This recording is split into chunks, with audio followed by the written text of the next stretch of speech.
कौन सा है, तो कौन सा है, स्टीम डिस्टिलेशन। क्लियर।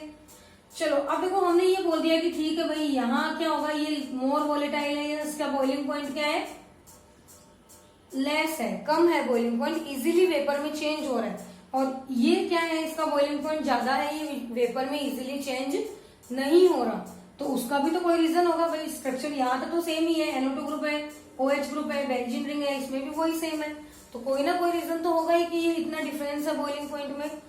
तो वो रीजन क्या है, हाइड्रोजन बॉन्डिंग। क्या है, हाइड्रोजन बॉन्डिंग। जो ऑर्थोनाइट्रोफिनॉल होता है उसमें इंट्रामोलिकुलर हाइड्रोजन बॉन्डिंग प्रेजेंट रहती है, और जो पैरानाइट्रोफिनॉल है उसमें क्या रहती है, intermolecular hydrogen bonding. Clear. Hydrogen bonding क्या होता है ये आपको बहुत बार बताया हुआ है, 11th में भी पढ़ा था, 12th में भी बता दिया मैंने, इस चैप्टर में भी रिपीट हो गया था। और ये इंट्रा एंड इंटर क्या होता है ये भी बताया हुआ है। इंट्रा मीन्स एक ही में, और इंटर मीन्स अलग अलग। जैसे हमारे होता है ना, हम बोलते हैं कि वॉलीबॉल कंपटीशन है, इंट्रा स्कूल कंपटीशन है, मीन्स अपनी ही स्कूल में कंपटीशन है अलग अलग क्लासेस के बीच, तो खुद का ही हो गया ना। एक हम बोलते हैं इंटर स्कूल कंपटीशन, मीन्स अलग अलग स्कूल्स में कंपटीशन है। तो ऐसे ही हम बोल रहे हैं यहाँ कौन सी हाइड्रोजन बॉन्डिंग होगी, इंट्रामोलिकुलर, मतलब उसी मोलिक्यूल के अंदर हाइड्रोजन बॉन्डिंग होगी। और यहाँ हम बोल रहे हैं इंटर, ये इंट्रा हो गई, और ये क्या है, इंटरमोलिकुलर, मीन्स अलग अलग मोलिक्यूल्स के बीच में हाइड्रोजन बॉन्डिंग होगी। और ये जो हाइड्रोजन बॉन्डिंग है ये ही इफेक्ट कर रही है किसको, इनके बॉइलिंग पॉइंट को, या ऐसे बोल दो इनकी वॉलेटाइल नेचर को। कैसे कर रही है वो देखो। जैसे मान लो मेरे पास ये है ऑर्थोनाइट्रोफिनोल, पहले हम ऑर्थोनाइट्रोफिनोल की ही बात कर लेते हैं।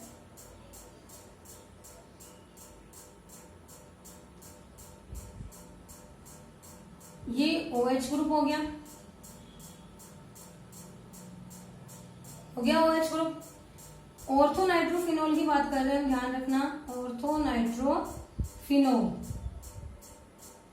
तो NO2 ग्रुप कहाँ आएगा, ऑर्थो पोजीशन पर,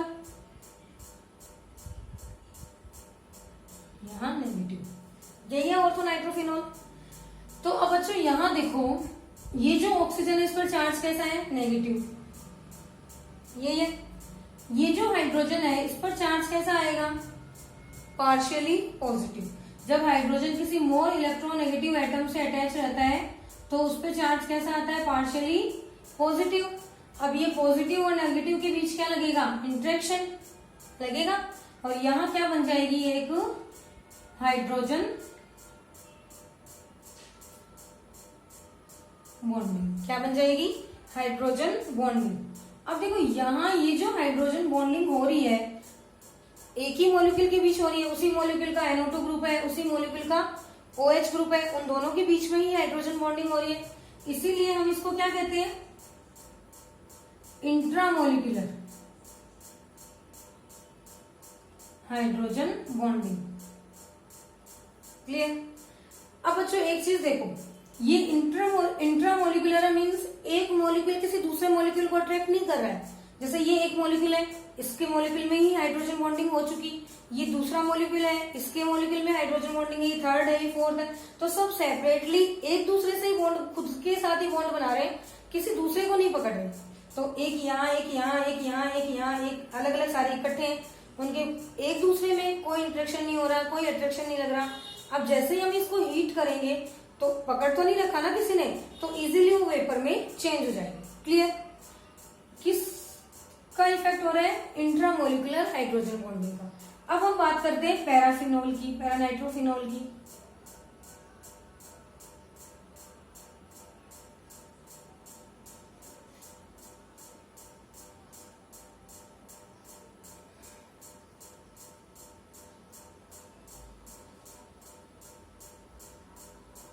हो गया पैरानाइट्रोफिनोल।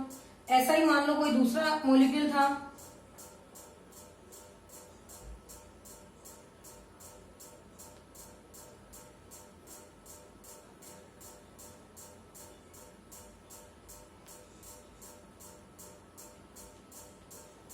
ठीक है। यहाँ हाइड्रोजन पर क्या आएगा, पार्शियली पॉजिटिव, ऑक्सीजन पर पार्शियली नेगेटिव। अब इधर देखो, ये एक दूसरे के साथ हाइड्रोजन बॉन्डिंग तो क्यों नहीं कर पा रहे, क्योंकि काफी दूर हो गए, डिस्टेंस ज्यादा हो गई ना, इसलिए एक दूसरे के साथ ये इंट्रामोलिकुलर हाइड्रोजन बॉन्डिंग नहीं हो पा रही। लेकिन ये देखो, दूसरे मॉलिक्यूल का हाइड्रोजन पॉजिटिव चार्ज और ये क्या है नेगेटिव चार्ज, इन दोनों के बीच क्या हो जाएगा, इंटरेक्शन लगेगा, अट्रैक्शन फोर्स लगेगा और क्या बन जाएगा, हाइड्रोजन बॉन्ड। अब देखो, यहाँ जो हाइड्रोजन बॉन्ड बन रहा है ये अलग अलग मॉलिक्यूल्स के बीच लग रहा है, तो मीन्स ये जैसे एक मॉलिक्यूल था, ये दूसरा मॉलिक्यूल है, इन दोनों ने अपने एक दूसरे को पकड़ लिया, किसके थ्रू, हाइड्रोजन बॉन्ड के थ्रू। ऐसे ही नेक्स्ट वाला मॉलिक्यूल है तो उसने भी हाइड्रोजन बॉन्ड के, फिर नेक्स्ट, फिर नेक्स्ट, फिर नेक्स्ट, तो कंटिन्यू सारे मॉलिक्यूल्स एक दूसरे को क्या करते हैं, पकड़ के रखते हैं, मीन्स एक दूसरे से बॉन्ड बना के रखते हैं, अट्रैक्शन करके रखते हैं। और किस टाइप का बॉन्डिंग हो रहा है, हाइड्रोजन बॉन्डिंग हो रहा है, तो मॉलिक्यूल्स ने एक दूसरे को पकड़ के रखा है। अब जैसे यहाँ इन्होंने एक दूसरे को पकड़ के रखा है, अब आपको इनको दोनों को सेपरेट आउट करना है, तो क्या करना पड़ेगा, इतनी फोर्स या इतनी हीट देनी पड़ेगी कि ये बॉन्डिंग क्या हो जाए, ब्रेक हो जाए, होगी। तो इसीलिए जो पैरानाइट्रोफिनोल होता है उनका बॉइलिंग पॉइंट हाई होता है एंड ऑर्थोनाइट्रोफिनोल का बॉइलिंग पॉइंट कम होता है। क्यों, ऑर्थोनाइट्रोफिनोल में इंट्रामोलिकुलर हाइड्रोजन बॉन्डिंग रहती है, अलग अलग मॉलिक्यूल्स एक दूसरे को पकड़ के नहीं रखते, थोड़ा सा हीट करेंगे इजीली वेपर में चेंज हो जाएंगे। पैरानाइट्रोफिनोल में होता है इंटरमोलिकुलर हाइड्रोजन बॉन्डिंग, अलग अलग मॉलिक्यूल्स एक दूसरे को ऐसे पकड़ के रखेंगे, और जब एक दूसरे को पकड़ के रखेंगे तो फिर आपको उनको क्या करना है, वेपर में चेंज करेंगे, तो मॉलिक्यूल अलग अलग होंगे, अलग अलग अगर आपको करना है तो फिर आपको क्या करना पड़ेगा, ज्यादा हीट देनी पड़ेगी। क्लियर, तो ये रीजन था इनका, और इसी की वजह से हम इनको क्या करते हैं, स्टीम डिस्टिलेशन मेथड के थ्रू इजीली सेपरेट आउट कर सकते हैं। क्लियर, चलो देखो बच्चों, यहाँ हमने जो रिएक्शन कराई थी, जब हमारे पास ऑर्थोनाइट्रोफिनोल एंड पैरानाइट्रोफिनोल प्रोडक्ट बने हैं, कैसा HNO3 यूज किया है, कैसा किया है, डाइल्यूट HNO3 यूज किया है। ध्यान रखना, जब हम डाइल्यूट HNO3 यूज करेंगे, डाइल्यूट मीन्स उसमें वाटर के मॉलिक्यूल ज्यादा है एंड एसिड के मॉलिक्यूल क्या है, कम है, ये तो है डाइल्यूट।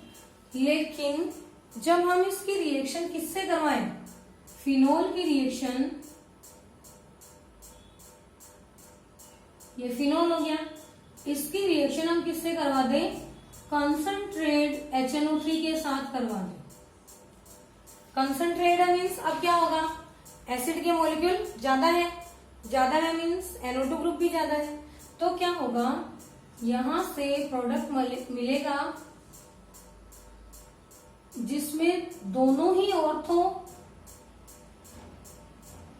एंड पैरा पोजीशन पर क्या अटैच हो जाएगा, NO2 ग्रुप। इन तीनों पोजीशन पर ही आ रहा था नेगेटिव चार्ज, जब हमने रेजोनेटिंग स्ट्रक्चर देखी थी तो इन तीनों पोजीशंस पर ही क्या आ रहा था, नेगेटिव चार्ज, तो इसलिए तीनों ही पोजीशंस पर कौन ऐड हो जाएगा, NO2 ग्रुप। क्यों, क्योंकि यहाँ पे इसकी नंबर ऑफ मॉलिक्यूल्स क्या है, ज्यादा है, हाई है, इसीलिए हमें एक प्रोडक्ट मिलेगा।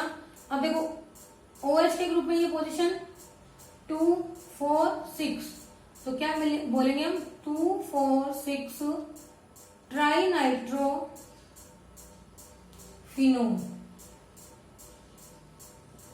क्लियर, जब फिनोल की रिएक्शन कंसंट्रेट HNO3 के साथ करवाई जाती है तो क्या मिलता है, 2, 4, 6 ट्राई नाइट्रो फिनोल, और इसको क्या बोलते हैं, पिक्रिक एसिड।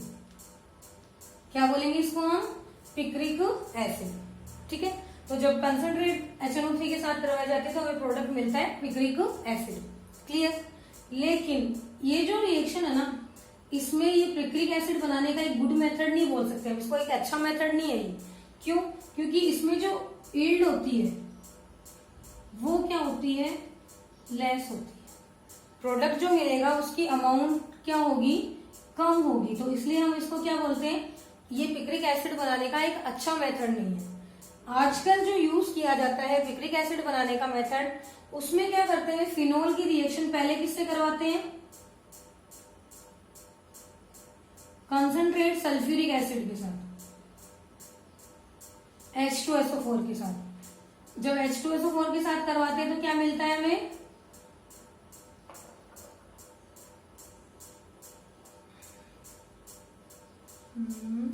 HSO4।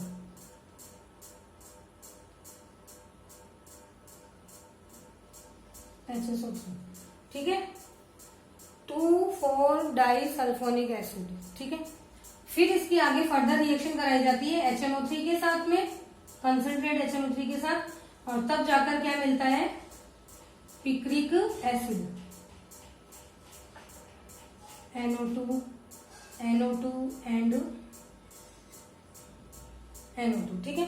दोबारा सुन लो, फिनोल की पहले रिएक्शन कराई जाती है कंसंट्रेट सल्फ्यूरिक एसिड के साथ, तो हमें मिलता है फिनोल 2,4 डाइसल्फोनिक एसिड, फिनोल 2,4 डाइसल्फोनिक एसिड, और फिर उसकी रिएक्शन कराई जाती है कंसंट्रेट सल्फ्यूरिक एसिड के साथ, तो मिल जाता है पिक्रिक एसिड। यहाँ पर ये जो प्रोडक्ट मिलता है उसकी यील्ड जो होगी काफी अच्छी होती है, इसलिए इसको बेस्ट या बेटर मेथड माना जाता है इस मेथड के कंपेयर में, क्योंकि यहाँ यील्ड जो होगी वो क्या होगी, बहुत कम होगी, ठीक है। तो देखो बच्चों, ये हमने पढ़ लिया नाइट्रेशन रिएक्शन किसकी, फिनोल की, कि जो फिनोल की नाइट्रेशन रिएक्शन करवाते हैं तो NO2 ग्रुप जो होता है वो ऐड होता है एज द इलेक्ट्रोफाइल, कहाँ ऐड होता है, ऑर्थो एंड पैरा पोजिशन पर।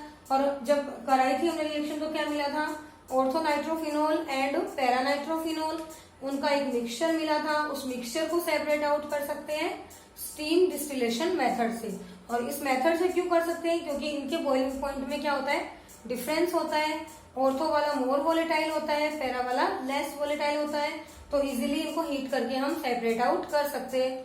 और उसका रीजन क्या है, इनकी हाइड्रोजन बॉन्डिंग, कि ऑर्थो में जो हाइड्रोजन बॉन्डिंग होती है वो कौन सी होती है, intramolecular hydrogen bonding, and para में होती है इंट्रामोलिकुलर हाइड्रोजन बॉन्डिंग, और उसी की वजह से इनके बॉइलिंग पॉइंट में डिफरेंस रहता है, और उसी वजह से हम इनको स्टीम डिस्टिलेशन मेथड के थ्रू सेपरेट आउट कर सकते हैं। क्लियर। उसके बाद हमने देखा कि जब हम इसकी concentrate sulphuric acid concentrate nitric acid के साथ रिएक्शन करवा देंगे तो हमें मिलेगा 2,4,6 ट्राई नाइट्रोफिनोल, जिसको क्या कहते हैं, पिक्रिक एसिड। बट ये एक अच्छा मेथड नहीं माना जाता, क्योंकि इसमें यील्ड क्या होती है, काफी कम होती है, इसीलिए एक दूसरा मेथड आजकल यूज किया जाता है। मतलब जैसे मान लो अगर लैब में आपको बनाना है तो ठीक है, थोड़ा सा चाहिए, 1-2 मोलिक्यूल या थोड़े मोलिक्यूल चाहिए तो यूज कर सकते हैं, बट ज्यादा अमाउंट में अगर बनाना है तो फिर ये मेथड यूज किया जाता है। क्लियर। ये हो गई नाइट्रेशन रिएक्शन। टॉपिक जो मेन हमारा चल रहा है वो है aromatic electrophilic substitution reactions of phenol. इसमें नेक्स्ट रिएक्शन हमारी आएगी हेलोजिनेशन, जो हम हमारी नेक्स्ट क्लास में पढ़ेंगे। क्लियर। यहाँ तक बच्चों अच्छे से पढ़ना, कुछ प्रॉब्लम हो, कुछ डाउट हो, फोन करके जरूर पूछना। और आप लोग कोई भी पूछते नहीं हो, कोई डाउट नहीं पूछ रहे, दैट मीन्स आप लोग सीरियसली होके स्टडी नहीं कर रहे हो। इनको लाइटली नहीं लेना है, अच्छे से सीरियसली पढ़ाई करनी है। क्लियर। चलो यहाँ तक पढ़ना, प्रॉब्लम लगे तो पूछ लेना। ओके बच्चों।